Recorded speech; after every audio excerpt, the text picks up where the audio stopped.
Hi hello welcome back to our channel. మన ఛానల్ని కొత్తగా చూస్తున్నట్టయితే కనుక సబ్స్క్రైబ్ చేసుకోండి.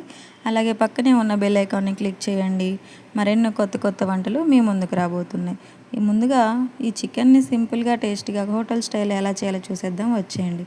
ఫ్రెష్గా చికెన్ని కట్ చేసి పక్కన పెట్టుకొని కడిగేసుకొని కొత్తిమీర, ఆనియన్, పచ్చిమిర్చి, టమోటా కట్ చేసి పక్కన పెట్టేసుకొని స్టవ్ పైన కళాయి పెట్టి ఆయిల్ వేసి ఆయిల్ బాగా వేడెక్కిన తర్వాత మనం కట్ చేసి పెట్టుకున్న 4 పచ్చిమిర్చి చీలికల్ని అందులో వేసేసి అలాగే టమోటా, 4 లవంగాలు బాగా ఫ్రై అయిన తర్వాత 2 బిర్యానీ ఆకు వేయడం వల్ల కర్రీ టేస్ట్ ఉంటుందండి. నాన్ వెజ్లో ఎందులో అయినా సరే ఒక్కసారి బిర్యానీ ఆకు వేసి చూడండి, చాలా బాగుంది అనాల్సిందే. అలా ఆ వేసినవన్నీ ఫ్రై అయిన తర్వాత టమోటాని కూడా యాడ్ చేసేసి అలాగే కొంచెం అంతా కొత్తిమీర లైట్గా యాడ్ చేసి ఫ్రై చేసేసి ధనియాలు, వెల్లుల్లి ఇవి 2 మాత్రమే వాడి మసాలాని రెడీ చేసుకోండి. ఇంకా ఏది యూజ్ చేయొద్దు. అలా మసాలాని కొంచెం వేసి పసుపు, ఉప్పు వేయడం వల్ల ముక్క అనేది త్వరగా ఉడుకుతుంది, ఎక్కువ టైం తీసుకోదు. సో పసుపు, ఉప్పుని యాడ్ చేసి మూత పెట్టేసి జస్ట్ 2 నిమిషాలు తీసి చూస్తే కనుక మీకే తెలుస్తుంది మంచిగా ఫ్రై అయ్యి ఆయిల్ పైకి వచ్చేసింది. చూస్తున్నారు కదా, మీకే తెలుస్తుంది ఇక్కడ ఎంత మంచిగా ఫ్రై అయిందంటే. ఏ కర్రీలో అయినా పసుపు, ఉప్పు వేస్తే చాలా త్వరగా ఫ్రై అవుతుంది, ఎలాంటి గట్టిగా ఉన్న కర్రీ అయినా సరే.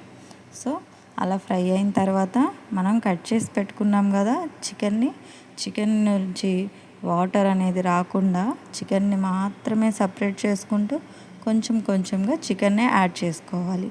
చూడండి, చికెన్ కడిగిన తర్వాత మనం అనుకుంటాం అస్సలు వాటర్ ఉండదు అని, కానీ కొంచెమైనా ఉంటుంది. ఆ వాటర్ అనేది పడకుండా ముక్క మాత్రమే వేయండి. వాటర్ పడడం వల్ల ఏంటంటే నీచు వాసన కంపల్సరీగా ఉంటుంది.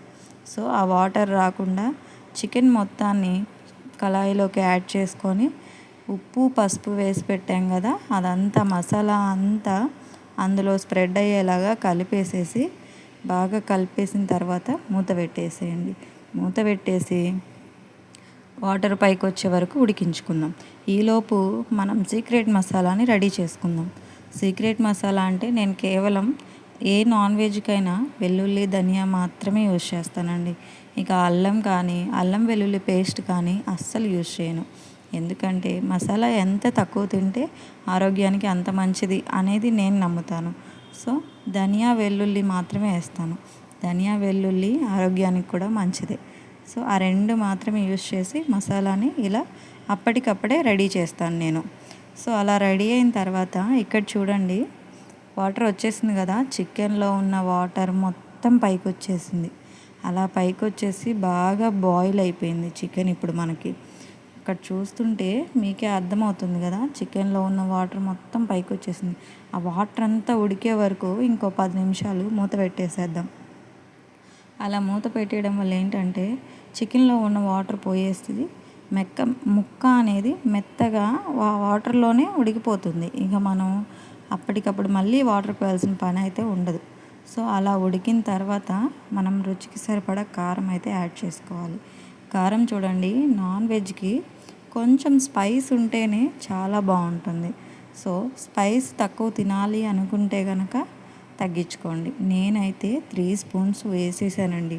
చాలా టేస్టీగా ఉంటుంది. కారం అనేది ఎక్కువగానే ఉండాలి. నాన్ వెజ్ స్పైస్ లేకుండా నాన్ వెజ్ ఏం బాగుంటుంది చెప్పండి? వెజ్ తిన్నట్టే ఉంటుంది స్పైస్ లేకుంటే. సో కొంచెం కారం ఎక్కువగానే వేస్తానండి నేను వంటల్లో. ఇలా కారం అంతా ముక్కకు పట్టే వరకు శుభ్రంగా అటు నుంచి ఇటు నుంచి అటు కలిపేసుకొని మూత పెట్టేద్దాం. మూత పెట్టేసి కారం పచ్చివాసన పోయే వరకు ఉడికించుకుందాం. అలా ఉడికించిన తర్వాత ఇక్కడ చూసారు కదా, నేను కారం వేసేటప్పుడు కొంచెం వాటర్ ఉంది, ఇక్కడ ఆ వాటర్ కూడా లేదు ఇంకా. సో ఇప్పుడు మనకి ముక్క అనేది బాగా ఉడికింది. కొంచెం గ్రేవీ కావాలి కదా, గ్రేవీ కోసం లైట్గా, అంటే ముక్క ఫుల్గా ఉడకకుండా, వాటర్ పోసిన తర్వాత ముక్క ఫుల్గా మునగకుండా సగం వరకు ముక్క మునిగే వరకు వాటర్ పోసుకుంటే మనకి ఆ చికెన్కి సరిపడ గ్రేవీ అనేది వచ్చేస్తుంది. అదేంటి వాటర్ పోస్తే గ్రేవీ వస్తుంది అంటారేమో, చూస్తూ ఉండండి మీకే తెలుస్తుంది. అలా ఉడికిన తర్వాత వాటర్ వేసిన తర్వాత మళ్ళీ మనం ఒక 10 నిమిషాలు ఉడికించుకుంటే కనుక మనం పోసిన వాటర్ కొంచెం తగ్గుముఖం పడుతుంది. అలా కొంచెం తగ్గిన తర్వాత మనం రెడీ చేసి పెట్టుకున్నాం కదా, మా వంటింటి సీక్రెట్ మసాలా అయితే ఇదేనండి. ధనియా, వెల్లుల్లి, ఇంకా మరి ఏది వాడను నేను, నాకు ఇష్టం కూడా ఉండదు. ఒకసారి ఈ మసాలా మాత్రమే వేసి మీరు ట్రై చేయండి, చాలా బాగుంది, బాగా కుదిరింది అని అంటారు. సో ఆ మసాలా ముక్కకి పట్టే వరకు కలిపేసి లైట్గా కొత్తిమీర అంటే నాన్ వెజ్కి అట్రాక్షన్ అండి. అది అట్రాక్షన్ కాదు, అదొక ఫ్లేవర్.